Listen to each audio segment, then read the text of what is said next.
Prends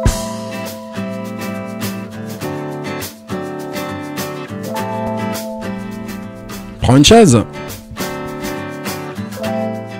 L'architecte allemand Ludwig Mies van der Rohe, 1886-1969, est le père de la célèbre formule « Less is more ». Mais il a aussi dit « Construire un gratte-ciel est assez facile. En revanche, fabriquer une chaise, ça, c'est vraiment compliqué ». Dans ce podcast dédié au design, je vous propose une revue des principales chaises qui ont marqué leur époque. La Tube Chair de Joe Colombo. La Tube Chair est née en 1969 entre les mains de Joe Colombo, 1930-1971. Designer italien, il avait alors 39 ans. À l'image de la plupart de ses créations, la chaise tube révolutionne la façon de vivre et de penser l'habitat. L'originalité séduisante du travail de Joe Colombo fait regretter sa disparition prématurée à seulement 41 ans.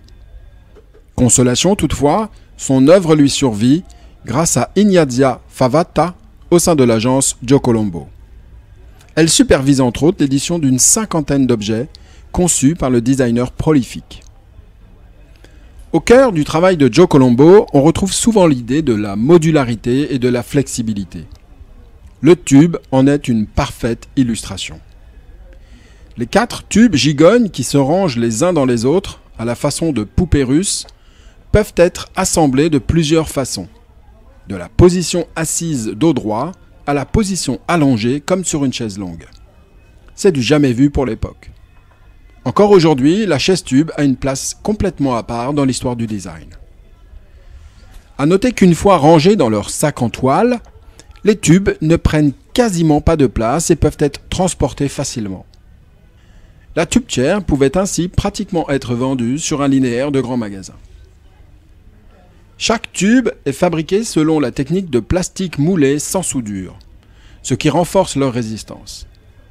La couche de mousse est habillée au choix de tissu ou de cuir. Des agrafes métalliques, équipées d'embouts en caoutchouc, assurent le maintien des tubes entre eux. C'est l'éditeur italien Flexform qui assurera la commercialisation du Tube Chair, aujourd'hui reprise depuis 2006 par Capellini pour un prix qui débute à environ 2 600 €.